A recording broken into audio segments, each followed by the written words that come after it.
Hello everyone, this is Fantasy Beyond, and today I will be doing a review of Mistborn: The Final Empire. This review will have spoilers, so if you haven't read the book, I would advise not watching this.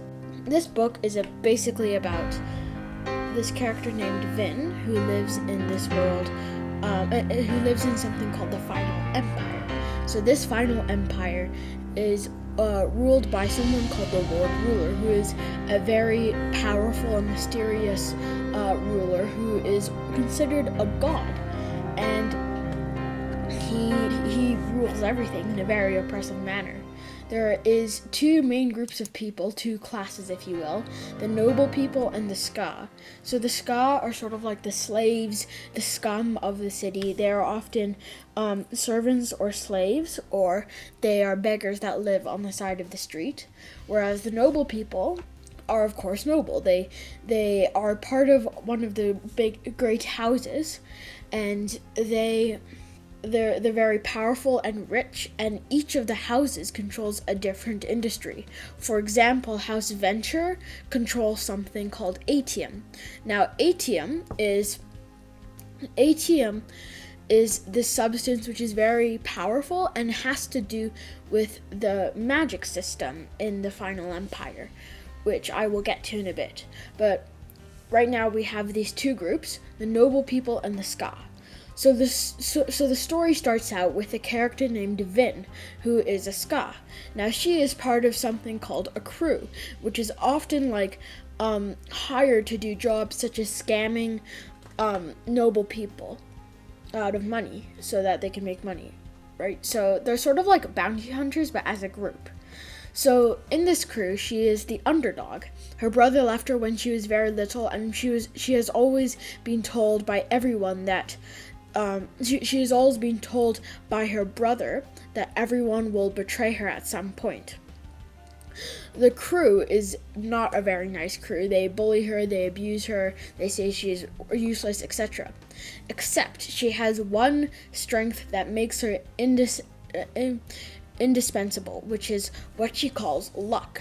And luck, they never really describe it at the beginning of the book, but through the uses of how she uses it to scam noble people, is that she uses it to sort of push and pull at the character's emotions.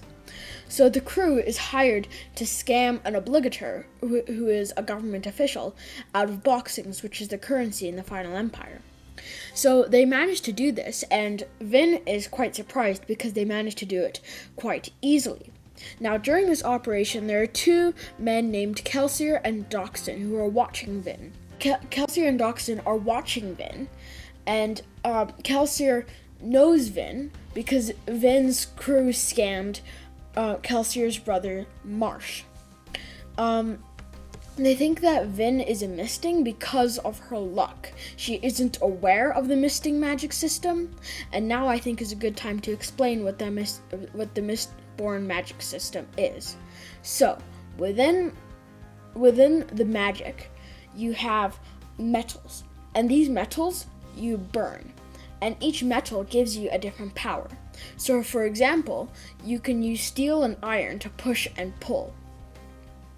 So, and there are several sort of groups of these metals. So, if I just reference my notes here.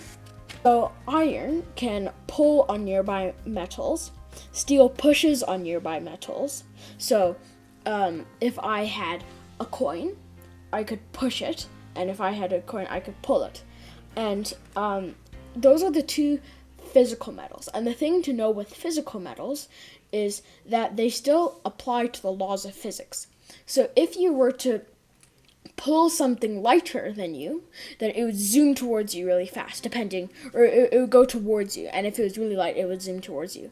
But if you were pulling something that's heavier, then you would be pulled towards it. Iron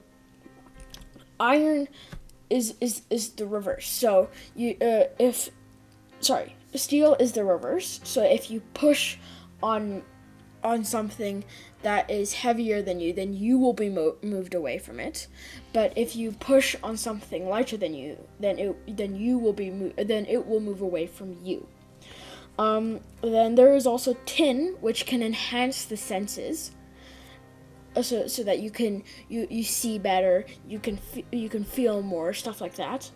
There's pewter, which can enhance physical abilities, so you can become stronger and stuff. There's brass, which is what Vin calls her luck. So it soothes people's emotions, makes them calmer. And then there's rioting emotions, which basically does the reverse. It makes those emotions more intense. And in a way, both brass and zinc do the same thing, right? Because you can soothe all emotions but one, or you can riot a certain emotion and it will have the same effect, because it's all relative. Copper and bronze are two very interesting metals. So copper can hide you from a seeker. So a seeker reveals allomancy. So copper can hide people that are using allomancy from people who are using bronze to try and find people who are using allomancy. So usually a misting can use one use one of these types of metals, right? So for example, iron is to be someone who can use iron is called a lurcher. To use someone who for someone who can use steel, that's a coin shot. So yeah, that's how the magic system works.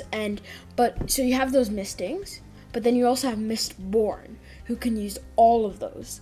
And Vin, she doesn't know this, but she is a Mistborn.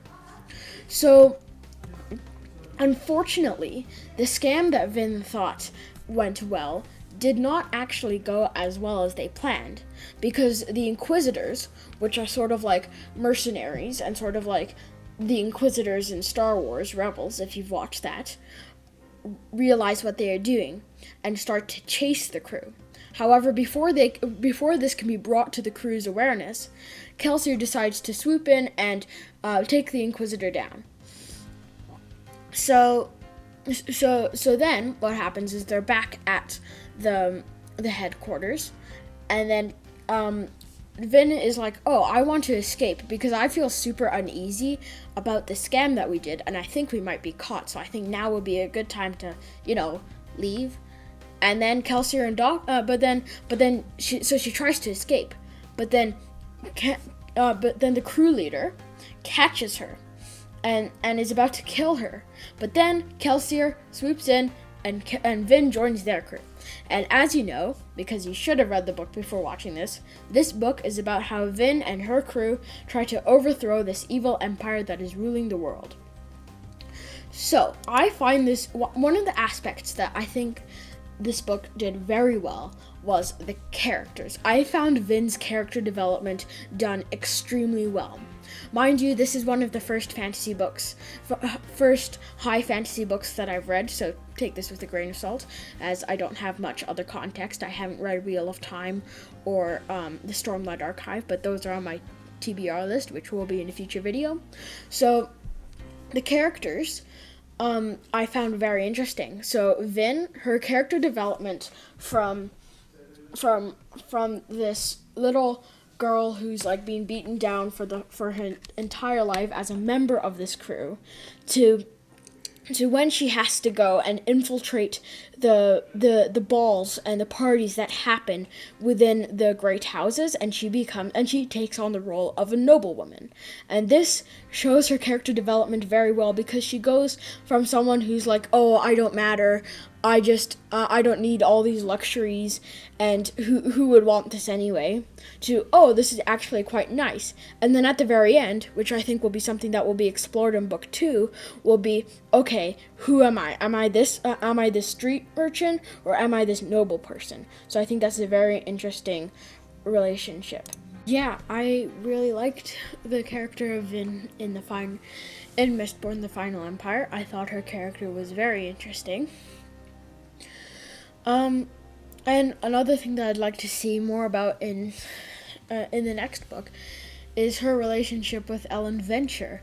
At the end, they their relationship was very interesting, and I think Elend is a very interesting character, as he has a lot of ideas on philosophy, and I think he's almost like Sazed in a way, except Sazed is a little bit more knowledgeable.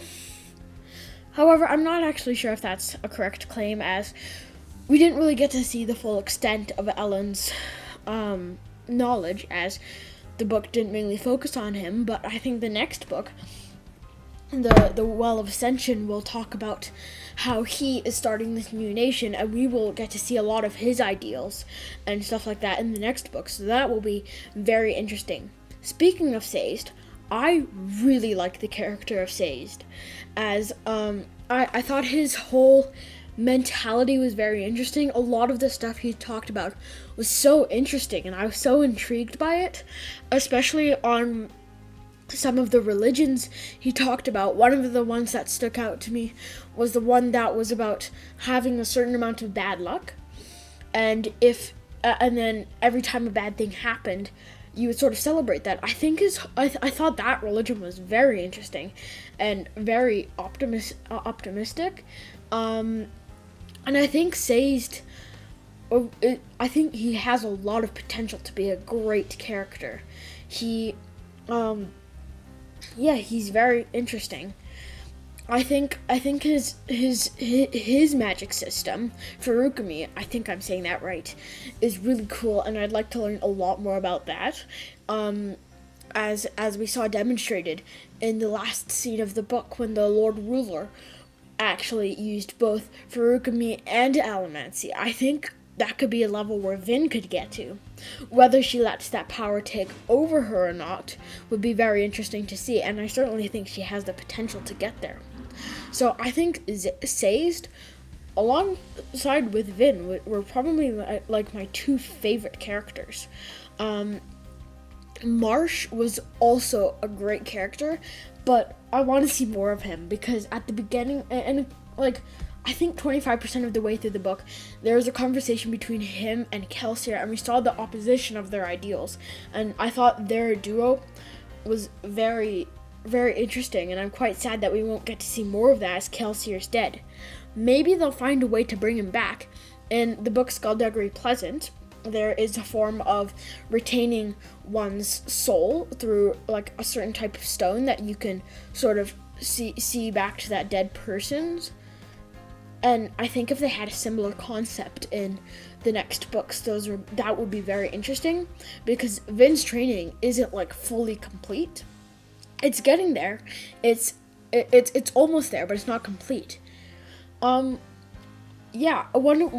thing that I really liked that Sanderson did was that the way that he set up the crew so that each person, each characteristic was very distinguishable, and each person's feelings and thoughts and ideals and morals were very distinguishable.